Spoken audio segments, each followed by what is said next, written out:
Assalamualaikum warahmatullahi wabarakatuh. Innalhamdalillah, salatu wassalamu ala rasulillah.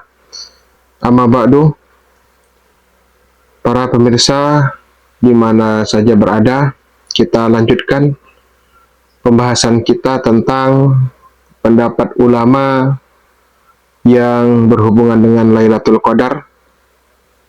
Pendapat yang keempat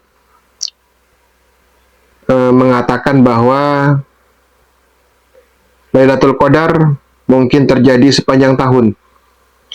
Pendapat ini sangat masyhur, dinukil dari ulama mazhab Hanafi, seperti yang diriwayatkan oleh Qodihan dan Abu Bakar Ar-Razi dari mazhab mereka. Hal serupa diriwayatkan oleh Ibnu Mas'ud, Ibnu Abbas, Ikrimah, dan selain mereka. Lalu Al-Muhallab mengungkap kelemahan pendapat ini seraya berkata, barangkali pencetusannya membangun pendapat tersebut berdasarkan perputaran zaman dengan semakin mengecilnya hilal. Dan ini tidak benar, karena yang demikian itu tidak dijadikan pedoman dalam puasa. Maka tidak dijadikan pula pedoman pada selain Ramadan, sehingga Lailatul Qadar berpindah ke selain Ramadan. Adapun dasar pendapat Ibnu Mas'ud seperti tercantum dalam Sahih Bukhari ke dalam Sahih Muslim, maksudnya dari Ubay bin Ka'ab, dimaksudkan agar manusia tidak bersandar pada Lailatul Qadar saja dan melalaikan yang lainnya. Kemudian pendapat yang kelima, Lailatul Qadar khusus bulan Ramadan. Lailatul Qadar itu terjadi khusus di bulan Ramadan dan mungkin terjadi pada seluruh malamnya. Ini merupakan pendapat Ibnu Umar yang diriwayatkan oleh Ibnu Abi Saibah melalui sanad yang sahih dan diriwayatkan melalui jalur marfu dari Ibnu Umar.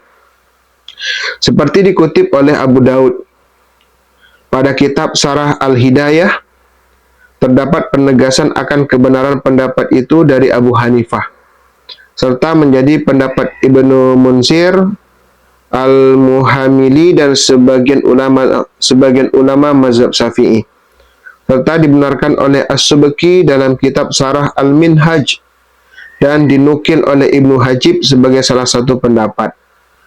As-Saruji berkata dalam kitab Syarah Al-Hidayah, pendapat Abu Hanifah adalah bahwa Lailatul Qadar berpindah-pindah pada seluruh malam bulan Ramadan. Sementara kedua muridnya mengatakan bahwa Lailatul Qadar terjadi pada satu malam di bulan Ramadan dan tidak diketahui secara pasti. An-Nasafi mengatakan Lailatul Qadar itu ada di sepanjang bulan dan dikatakan ada pada malam tertentu. Kemudian pendapat yang ketujuh tentang Lailatul Qadar. Lailatul Qadar ada pada malam pertama bulan Ramadan. Pendapat ketujuh mengatakan Lailatul Qadar itu ada di malam pertama di bulan Ramadan. Pendapat ini diriwayatkan dari Abu Razin Al-Ukaili. Ibnu Abi Asim meriwayatkan dari Anas. Dia berkata, Lailatul Qadar ada pada malam pertama bulan Ramadan. Ibnu Abi Asim berkata, kami tidak mengenal seorang pun yang berpendapat demikian selain dirinya. Kemudian pendapat yang ke-8 tentang Lailatul Qadar, disebutkan bahwa Lailatul Qadar ada pada malam pertengahan bulan Ramadan. Pendapat ini diriwayatkan oleh Syekh Sirajuddin bin Al-Mulkin dalam kitab Syarah Al-Umdah. Sedangkan pendapat dalam kitab Al-Mufhim oleh Al-Qurtubi adalah bahwa Lailatul Qadar itu ada pada malam pertengahan bulan Sa'ban. Demikian juga As-Saruji menukil dari penulis kitab At-Tiras. Apabila kedua nukilan itu akurat, maka ia masuk pendapat yang ke-9. Dalam kitab Syarah As-Saruji dari kitab Al-Muhit disebutkan bahwa ia ada pada setengah Ramadan yang terakhir. Kemudian kita lanjutkan pendapat yang ke-10, ya, ke-10. Yang kesembilannya tadi, apabila kedua nukilan itu akurat, maka ia masuk pendapat yang kesembilan. Jadi pendapat yang ke-10-nya, Lailatul Qadar ada pada malam ke-17 Ramadan. Ibnu Abi Saibah dan At-Tabrani meriwayatkan dari hadis Zaid bin Arqam, dia berkata, aku tidak bimbang dan ragu bahwa Lailatul Qadar ada pada malam ke-17 Ramadan.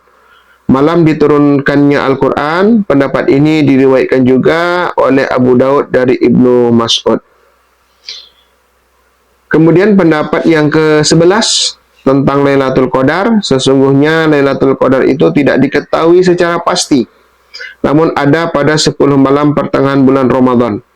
Pendapat ini diriwayatkan oleh An-Nawawi dan dinisbatkan oleh At-Tabari kepada Utsman bin Abi Al-As dan Hasan Al-Basri, serta merupakan pendapat sebagian ulama mazhab Syafi'i. Kemudian pendapat yang ke-12 tentang Lailatul Qadar. Lailatul Qadar ada pada malam ke-18. Ini adalah pendapat Al-Qut Al-Halabi dalam kitab Asy-Syarah, serta disebutkan oleh Ibnu Al-Jauzi dalam kitab Al-Muskil. Pendapat yang ke-13 tentang Lailatul Qadar, bahwa Lailatul Qadar itu terjadi pada malam ke-19. Pendapat ini diriwayatkan oleh Abu Razak dari Ali dan dinisbatkan oleh At-Tabari kepada Zaid bin Sabit dan Ibnu Mas'ud. Lalu diriwayatkan oleh At-Tahawi melalui sanad yang lengkap atau mausul dari Ibnu Mas'ud. Kemudian pendapat yang ke-14 tentang Lailatul Qadar, bahwa Lailatul Qadar ada pada malam pertama di 10 malam yang terakhir. Imam Syafi'i cenderung kepada pendapat ini serta dibenarkan oleh sejumlah ulama mazhab Syafi'i. Akan tetapi As-Subki mengatakan bahwa ini bukanlah pendapat yang telah dipastikan kebenarannya dalam mazhab mereka, karena adanya kesepakatan bahwa seseorang yang bersumpah untuk membebaskan budaknya pada malam Lailatul Qadar, lalu ia tidak membebaskannya pada malam ke-20, maka ia tidak berdosa. Bahkan dianggap berdosa bila belum melakukannya sampai habisnya bulan Ramadan. Menurut pendapat yang benar berdasarkan bahwa Lailatul Qadar ada pada 10 malam yang terakhir. Ada pula yang mengatakan bahwa ia akan berdosa dengan berakhirnya tahun tersebut, berdasarkan pendapat bahwa Lailatul Qadar tidak khusus pada 10 malam yang terakhir, tetapi ada dalam bulan Ramadan. Para pemirsa di mana saja berada, demikianlah penjelasan tentang pendapat ulama seputar Lailatul Qadar. Untuk pembahasan yang berikutnya, yang ke-15, akan kita sampaikan pada pertemuan selanjutnya. Mudah-mudahan bermanfaat. Assalamualaikum warahmatullahi wabarakatuh.